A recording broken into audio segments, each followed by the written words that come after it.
திருச்சிற்றம்பலம். தென்னாடுடைய சிவனை போற்றி, எந்நாட்டவர்க்கும் இறைவா போற்றி. அனைவருக்கும் வணக்கம். நாம் இன்னைக்கு குரு பகவான் வக்ரகதியாக போகிற பலனை பற்றி பார்க்க போகிறோம். அக்டோபர் மாதம் 9ஆம் தேதியிலிருந்து பிப்ரவரி மாதம் 4ஆம் தேதி வரைக்கும் ரிஷப ராசியிலே குரு பகவான் வக்ரகதியாகிறார். ஏற்கனவே ஒரு சுபருடைய வீட்டில் தான் இருக்கார். இதுவும் ஒரு சுபகிரகம் தான். அதனால் பெரிய பாதிப்புகளை குரு கொடுக்க மாட்டார் அப்படிங்கிறத நம்ம தெரிஞ்சுக்கலாம். அடுத்தது பாருங்கள், உங்கள் ஜாதகத்தை 2 கேட்டகரியை பிரிக்கணும். ஒன்று, குரு வக்ரமாயிருக்கான்னு பாருங்கள், அல்லது குரு வக்ரம் இல்லையான்னு பாருங்கள்.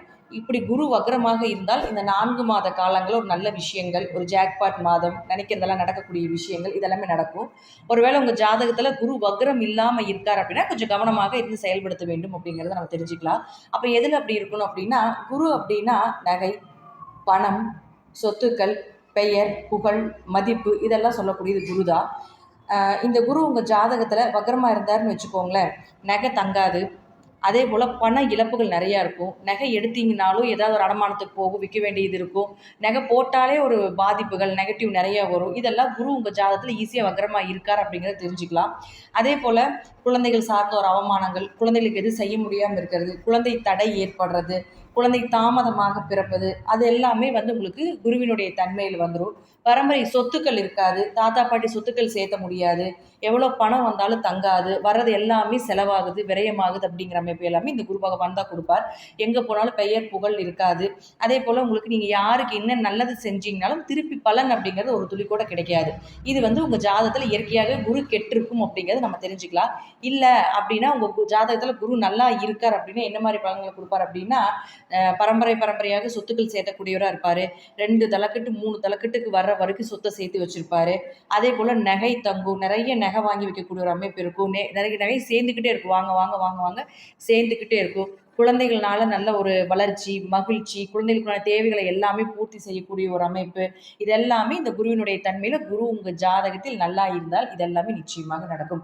இதிலிருந்தே தெரிஞ்சுக்கலாம் உங்கள் ஜாதகத்தில் குருவினுடைய நிலை, குரு நல்லா இருக்காரா நல்லா இல்லையா அப்படிங்கிறத நீங்கள் தெரிஞ்சுக்கோங்க. இப்போ நாம் ஒரு ராசிக்கு உண்டான இந்த குரு வக்ரகதி என்ன ஆவார் அப்படிங்கிறத நம்ம பார்க்கலாம்.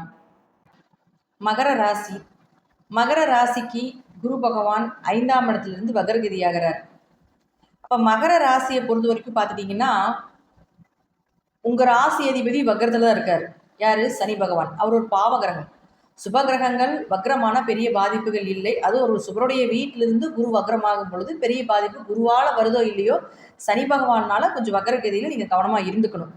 அப்போ ராசி அதிபதி வக்ரம். அப்போ 3, 12ஆம் அதிபதியும் இப்போ வக்ரம் ஆகிறார். உங்கள் ஜாதகத்தில் குரு வக்ரமாக இருக்கான்னு பாருங்கள். அப்படி வக்ரமாக இருந்து விட்டால் உங்களுடைய பயணங்கள் சிறப்பாக இருக்கும். அது எது? வெளிநாடு, வெளியூர், வெளி தேசங்கள் சென்று வாணிகம் ஈட்டுவது, இம்போர்ட் எக்ஸ்போர்ட் பிஸ்னஸ் பண்ணுறது, இதெல்லாம் சிறப்பாக இருக்கும். அதன் மூலமாக ஒரு வளர்ச்சியை கொடுக்கும்.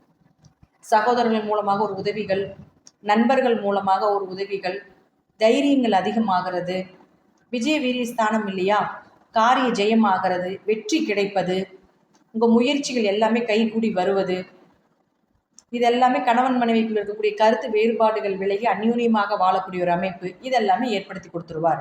குழந்தைகளுடைய தேவைகளை பூர்த்தி பண்ணுவது, அதே போல் குடும்ப ஒற்றுமை சிறப்பாக இருப்பது.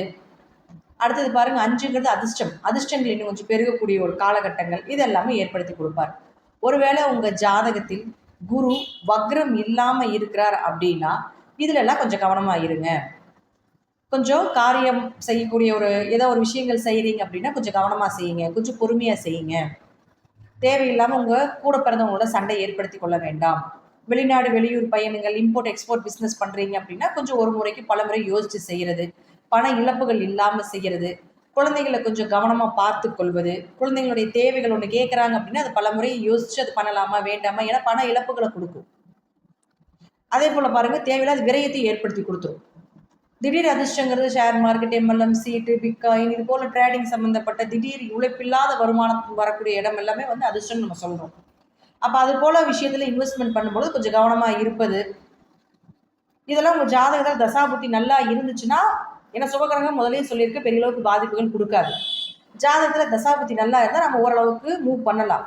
அப்படி இல்லை அப்படிங்கிறது கொஞ்சம் பார்த்து கவனமாக நிதானமாக செயல்படுத்தணும். ஏன்னா குரு அப்படின்னா, அதாவது குரு வக்ரம் ஆகிறார். வக்ரம் அப்படின்னா நம்ம தெரிஞ்சுக்கணும். வேகப்படுத்துதல், மிகைப்படுத்துதல், அதிகப்படுத்துதல், சீக்கிரமா செய், அது என்ன இருக்குதுன்னு பார்த்துடலாம், போய் செய்யலாம் அப்படிங்கிற இந்த விஷயத்தை அந்த எண்ணத்தை நம்ம மூளையில கொடுத்துக்கிட்டே இருக்கும். அப்போ இது சார்ந்த விஷயங்கள் எல்லாமே நம்ம அதிகப்படுத்திக்கிட்டே இருக்கும் அப்படிங்கிற அமைப்பு உண்டு. அப்போ இதெல்லாமே கொஞ்சம் கவனமாக இருந்து ஹேண்டில் பண்றது அப்படிங்கிறது கொஞ்சம் சிறப்பா இருக்கும். ஏன்னா முதலே ராசி அதிபதி வேறு வக்கரத்தில் இருக்கும் பொழுது முன்னாடி இருந்த ஒரு மைண்ட் கெப்பாசிட்டி உங்களுக்கு இப்போ இருக்காது. அதே போல முன்னாடி யாரெல்லாம் உங்களை ஒரு நல்ல பார்வையை பார்த்துருந்தாலும் இப்போ இந்த வக்கரகதிகள் பார்க்கக்கூடிய ஒரு பார்வை அப்படிங்கிறது நல்லா இருக்காது. ஸோ அதனால கொஞ்சம் கவனமா இருக்கிறது சிறப்பு. ஜாதகம் தசாபுத்தி கன்சிடர் பண்ணிட்டு ஒரு விஷயம் பண்ணுங்க. அல்லது நான் முன்னாடியே சொன்னது போல குரு கெட்டிருந்தால் எப்படி இருக்கும், குரு நல்லா இருந்தால் எப்படிங்கிறது நான் உங்களுக்கு முதலே கொடுத்துருக்கேன் இல்லைங்களா? அது போல செயல்படுத்தும் போது ஓரளவுக்கு வெற்றியை காணலாம். வாழ்த்துக்கள், நன்றி. மீண்டும் ஒரு நல்ல பதிவில் சந்திக்கலாம். திருச்சிற்றம்பலம், தில்லையம்பலம், ஸ்ரீ நரசிம்ம துடிகை சரணம்.